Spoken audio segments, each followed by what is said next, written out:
bear with us. But thank you guys for coming. I think this is the actually only Web3 based panel at Brand Innovators this year. So yeah, it is an extremely exciting space, and my company, SmartMedia Technologies, as well as the rest of these gentlemen, have invested our careers into seeing the potentials of this technology and taking it to the next level. As we sit today, it's still extremely nascent. So what I'm going to do is ask these gentlemen to first start us off by defining what Web3 means to their companies, and then talk a little bit about what role they do within those. So let's start with names, your role, how you define Web3 within the company, and what you guys do within the space.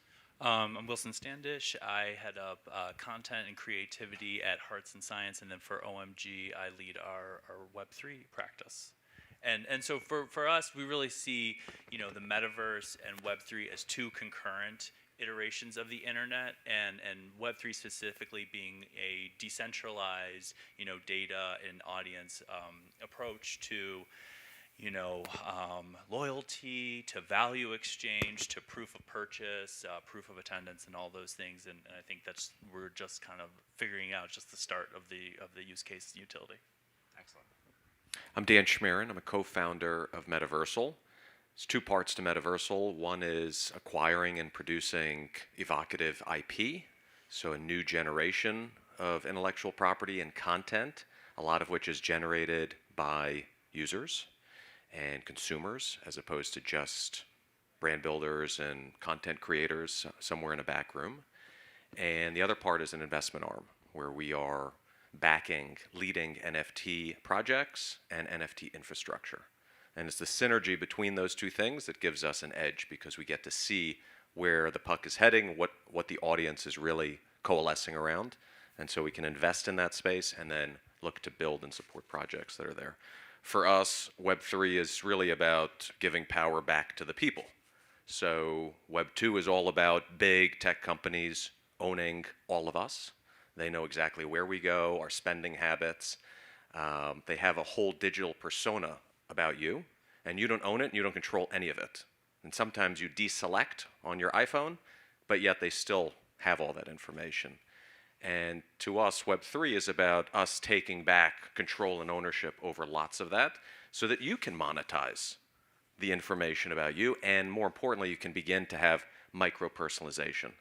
He mentions loyalty. There's nothing about my experience with American Airlines yesterday coming here that was personal. Yeah. You're a number assigned to a seat, and it doesn't matter your status or tier. That's going to change coming forward, and we should talk a little bit about that. Yeah, sorry, you hit on a couple key concepts that I think we'll circle back to, specifically around owning data as a consumer and a profile. But let's hear from Sebastian. Hi, everybody. My name's Sebastian Odo. I am the director of Web3, NFTs, and blockchain at MasterCard. Prior to being at MasterCard, I worked for Gary Vaynerchuk at Vayner3 for a year, launching some major brands into the Web3 space. At MasterCard, we believe that technology has the ability to create a place for everyone. And we really think about three things. One, about listening to the community, about learning new things that we might not know. And then the third is around being curious and really thinking about where we could be authentic in our launches when we think about Web3. Great, thank you.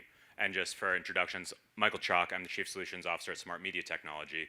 We define Web3 very much as similar to these gentlemen, as a decentralized place, and actually now as a new media channel for engagement. So I could not agree more with what Dan said here about how do we actually now have a new channel that is not built by the monopolies or the duopolies of the massive tech giants, but is actually a grassroots movements coming from personalization and coming from individual consumers wanting to take back that power. So it's a very exciting time, and it's a really, really great place to be. So as we look into this space, I'm just going to ask you gentlemen if you can tell me what you think, looking last year, were some of the most successful engagements you saw within the Web3 space, and why those were successful. It can be from your companies, or it can be from other places you saw generally in the marketplace. Sure, I'll start. I think one of the ones that I really liked was actually what Reddit did and launching their NFT program. I think that one of the big pushbacks we get when we talk about NFT with our clients or we talk about Web3, they always ask, well, what's the scale? What's the scale? And there's about 4 million Americans that have purchased NFTs, and that's not enough scale. But I think what Reddit did that was so smart is they made it so that you didn't really need to know about Web3. You didn't really need to know, you didn't need to have a digital wallet at that time. You could create a digital wallet through them, collect NFTs. The price point was accessible, and there was a lot of fun and collectability that added a lot of personality to that community that's already a pretty ravenous one. And I think what I like about it so much as well is the flexibility it gave the user, so they could easily take the keys from that wallet, put it somewhere else, and could stay with them and have real lasting power. So I think that their ability to onboard and bring people into Web3 was a huge success, and that's what we're all going to need to do. But then also the interoperability was really impressive and simple, and I think that's going to be a key. It's like, how can we make this easier? We invested in 228 different NFT projects last year, so it's hard to pick precisely your baby. I would say what FX Hash was doing on the Tezos blockchain for generative art was something that we were very passionate about. And we're very early to that.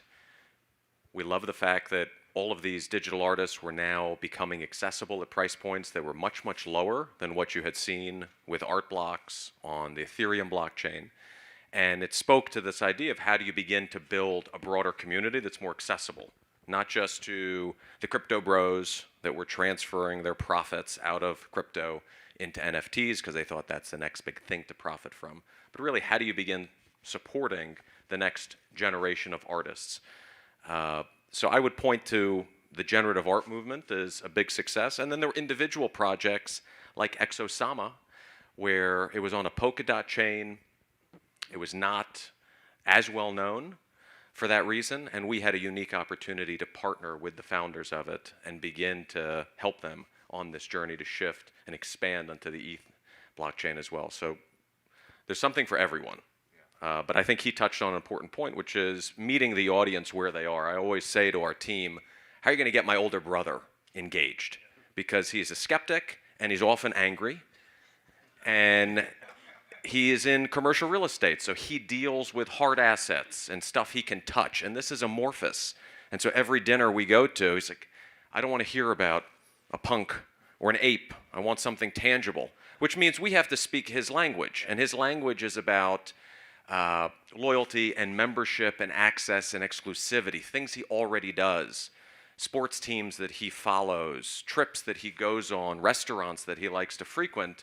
How do you begin to engage in making those activities more seamless, more personalized? And Starbucks, to some extent, is doing that. There's 30+ million Starbucks members. Most of them don't know that there's going to be NFTs built into the rewards program. We do, and that's a harbinger of things to come. There's a long list of brands now, MasterCard being one, Nike with Artifact being another. So depending on your areas of interest, there's going to be something that speaks to you. And we're all collectors.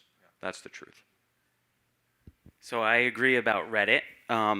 I actually helped them write a book, a playbook called The ABCs of NFTs. So if you're looking to get into NFTs, look that up online, ABCs of NFTs. Reddit did an excellent, they really made sure that the community understood what they were getting into, and that playbook really helps that come to life. In terms of MasterCard, MasterCard built last year an experience in Decentraland for Pride Month around being your true self. And that really meant a lot to me because it allowed people to go into the metaverse and really truly they might not be able to be their true self at work or be their true self at home because of, for whatever reason, but within the metaverse, they were able to create their own avatars and dance and be that person that they could truly be. And I really, that was before I was at MasterCard, but from a distance, I thought that was a really beautiful thing that they put together. So that was, if you want to look that up, that was their Pride activation around Decentraland. So. Awesome, and I actually want to double click into that with you, Sebastian, to talk about this kind of next big evolution, because something that we've all talked a little bit about is the scale. How do we get our older brothers, how do we get our parents into this next technology? And there's a continual discussion that a lot of brands are having of, do we build something and they will come, or do we need, as the innovators and the technologists, to actually build a bridge? So I'd love to hear your thoughts on, is it build them and they will come, or do we need to actually facilitate a more easy user experience? Yeah, so one, being in crypto for a while, I think there's this sentiment that like you can't use your credit card because it's not cool. Like we got to get past that. We have to be able to use our debit cards and our credit cards to be able to make purchases. That's the only way, because for myself, it's difficult purchasing things with crypto, but for my mom and my uncles and everybody else that wants to get involved, we have to open it up. So that's how we onboard millions and millions of people globally, is we allow that to happen. The second is around being inclusive, creating inclusive environments. It can't be a bros club. It has to be open to to people of all different types of backgrounds. So we have to sing that song, and it can't just be during during a period of time. It needs to be forever. We're creating the foundation of Web3 now. Now's our chance to get this shit right. And if we don't get it right, then we're going to fall back into old sort of methods. So that's sort of where I'm at. Great. And Dan, double clicking on a little bit of what you said here about 228 investments. What are you looking for when you're looking to make these investments? Like, what are the telltale signs of this is going to be a successful project? Because I think last year at NFT NYC, there were about 700 vendors there. And we've seen that number skyrocket and continually fall. So how are you choosing success? It all starts around community and community engagement. We look for a series of parameters, and we're always coming back to how robust and active is this community when people aren't watching. So look past the pump, look past their promos. Are you actually seeing signs that there's individuals who are genuinely interested in this niche? And that's why I say everyone's a collector of something. When I was young, I collected Matchbox cars and stamps. My brother collected baseball cards. And in the recent flurry over the last 2 years, he's furiously digging through our parents' basement to find the baseball cards because he thinks they're worth something. He doesn't know that Upper Deck and Topps were mass producing in the 80s, and so they're actually worthless. But he'll figure that out soon. So it all comes down for us to community, and then we have a checklist, some of which ties to traditional investment parameters, and some of which are variations on those themes. So, I think it's important to establish, just because we're talking about Web3 and NFTs in the metaverse doesn't mean you abandon everything we've learned. Knowledge is supposed to be cumulative, so let's build on what worked in the past. If it's a project that's going to be generating cash flows, all of a sudden, we shouldn't say cash flow doesn't matter anymore. We think it does. And what you're seeing in 2023 is that you're not ascribing significant value to the one-hit wonder. Great, you were able to do a project once that attracted a community, but did it then fall off a cliff? That's what I mean by sustained community engagement. I don't think it has to be more complicated than that. That's great. And I think, Wilson, you sit in a really unique standpoint because you're kind of the point of innovation for a lot of the brands that come to the holding company. So when these brands are coming to you, how are you describing Web3 as a media channel or as part of what should be their strategy for consumer engagement? Yeah, I think the way we kind of look at it is, in the future, Web3 will be kind of a mandatory part of DTC strategies. It'll be like if you were leaving email off your DTC strategy, and so there's a long-term vision, but a lot of them are like, well, what about it right now? And so a lot of the goal is identifying and kind of mining what's the value now, and can it be a cost-effective way to acquire first-party data? Is it a new way to engage? Is it a way to bring in community? And I think a key to, so that is a lot of what we're working on, and it's different for every brand, depending on what their DTC strategy is. I think every brand needs kind of that direct-to-consumer strategy now in some facet, maybe not a traditional one. But I think the challenge to it, and kind of to your earlier question, I think what we're working on the most is like, what is the value to the consumer? And if we just think about what we want, the data we want, the form of engagement we want, it'll never be successful. So it's identifying, is it the digital collectability angle that's going to motivate people? Is it a value exchange in terms of a discount? Is it access to a community, access to an event, input? on their favorite show. I think identifying the right value is what we spend a lot of the time talking about. And so not just doing NFTs for NFT's sake, but really thinking about the utility that can bring value to the brand in the right way and value to the consumer so they'll even want to engage with us, with them in that way. Yeah, I think that's the key piece. And Dan, this harkens back to what you were saying earlier about this change in paradigm of the tech companies owning that persona. I'd love it if you guys have any thoughts on what does this look like as, we're so used to the worlds of the Googles and the Amazons and the Facebooks or Metas owning all of that consumer data, what it looks like as we shift that paradigm to it being consumer driven and really coming from, hey, I'm going to choose how my data is being monetized, and if I'm not even at least I'm partaking in that. And so any thoughts on that? Yeah, I think that's fun. I think it's exciting I always tell everyone at work, bring your own wallet, right? Like we're gonna bring our own wallet to a website like Williams-Sonoma, or we're gonna bring our own wallet to Time. Right now, I could bring my digital wallet to Time.com, and it unlocks all of the content because they know I'm an NFT holder. I don't have to fumble through coupon codes. I don't have to fumble through emails. I don't have to fumble through plastic cards in my pocket. I could find immediately my NFT in my wallet, connect it to the site, and now I have access to all the content. That's incredible. And that's what I'm excited about is giving that sort of opportunity to millions of people. So taking off the concept that you were taking, and Wilson, this question is for you, is as we look at kind of a Web 1 world, we trusted a password and a username to verify and authenticate a consumer. In a Web 2 world, we really trusted the Googles and the Facebook to, log in with my Facebook, log in with my Google. In Web 3, I truly believe it's going to be looking at the wallet as the identity verification that is private, that is using there.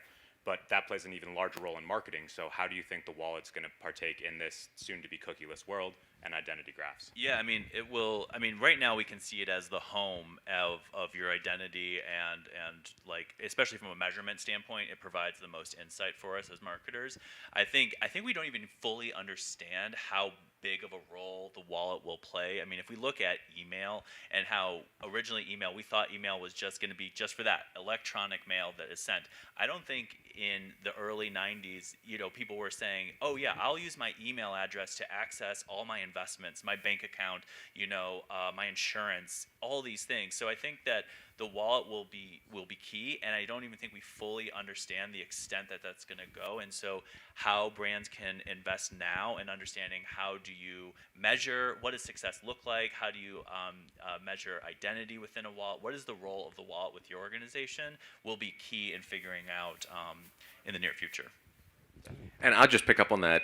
Again, if we go back to traditional wallets, what does it say if I have a very slim, clean wallet, only 4 cards and some currency in that, versus my partner who has the George Costanza wallet, right, and sits on an angle, and he's got his entire life and every coupon, some new, some expired, stuck in there. It actually gives you an image of the individual's personality. So this idea that a digital wallet is going to give us great insight is a variation on an existing theme, but it's going to be much, much more powerful because you have deep ideas around what is actually resonant with that person and what speaks to them. Why do I belong to certain communities and not others? Yeah. And then what value are you going to offer me to come and join yours? And I think beyond that, it's also going to be the aspect of choice, so that a user will be able to publicize which tokens within their wallets they want to be used for marketing, for information gathering, so that it very truly becomes the next step of marketing and saying, hey, I have a lot of rare wine NFTs in my wallet. That's something I'm interested in. If there are other offers of that, please bring that to me. And then, Sebastian, one of the things that I wanted to talk about is this idea of loyalty and community. And looking at Starbucks is probably the most notable large brand right now that has replaced their loyalty program with, to Dan's point, NFTs that most people don't. How is a brand like MasterCard thinking about using Web3 strategies in loyalty? Yeah, so the first thing we need to do is listen to our clients and their customers of what loyalty means to them, what's working and what's not working. From there, we could build truly authentic programs for our clients and for ourselves. When you think about Priceless.com, like the loyalty for our cardholders to go into Priceless.com and get an exclusive experience where you can go behind the scenes at Yankee Stadium. Like, what does that mean as an NFT? What does that mean? So I think first is listening. I'll go back to what I said before, listening, and also making sure that not only listen to our clients, but we're listening to the community. What does the community want, so that we could grow and be better at what we're doing in marketing? Great. Well, we're getting that little red light, but I think we have time for questions. So if there are any questions for any of our esteemed panelists. Yeah. Question. You have this really broad view of so many clients across so many categories in the OMG portfolio. What are the categories that are the early adopters and who are kind of the laggards? And how do you convince the laggards that this isn't just the next shiny object? What are the things you do as an agency guy to really convince them and teach them that this is something you really need to pay attention to? Yeah, that's a great question. I think the people that moved early were the clients that are they want to affect culture and they're part of culture. So PepsiCo has done a lot in terms of metaverse, proof of attendance, NFTs, and State Farm as well. Again, I think the ones that wanted to be as part of culture were the early ones, and they weren't as concerned about the measurement or the ROI. They just knew this is a culture moving place and we need to be there. But what came from it was, I think, a surprise about, I don't think a CPG company realized that NFTs could enable them to have a direct-to-consumer strategy and approach that maybe wasn't even the goal originally, but they realized the data that comes back, the ability to have personalization engagements was really driving that. For the people that aren't necessarily first movers, I think it's about, for us, proving that it can be a cost-effective thing to move things now. How can you acquire email address? How can you use it to drive app downloads? How can you do all these other things that you want to do now?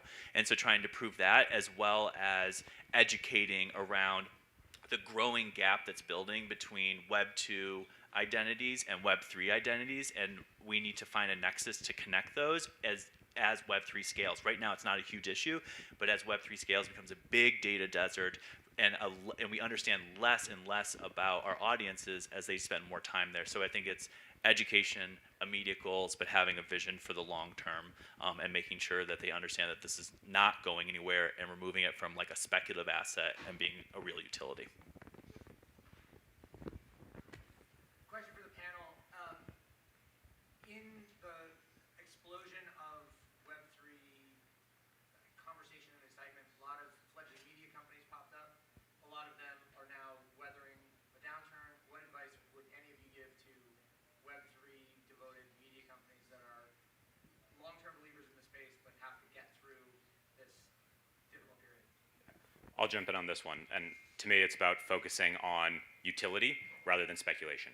And I think the areas that we saw a lot of that spike and fall were in places that purely focused on the speculative nature of value of NFTs rather than focusing on the long-term utility that really brings the technology to bear. And when we start saying, hey, how do we actually create a lifetime loyalty program that can be bequeathed to your kids in your will? Like, those are the kind of programs that are going to show the true value of the technology, truly being decentralized and having a very long perseverance. I think we have time for I'd also say being open to strategic partnerships and being very honest and candid about capabilities, like what they're good at and what they're not good at. Because we get bombarded daily by Web 2 businesses that pronounce themselves Web 3 experts, and it takes us 13 minutes to realize they don't know anything. It's not just the United States, it's all over the world. And that doesn't win friends and influence others, because we all talk. So being clear about this is our special sauce and this is where we have great capability. We have lots of needs and there's many folks that look like us. So being able to find those strategic partnerships is important. Great. We have time for one more. All right. Well, thank you guys all very much for attending, and on to the next.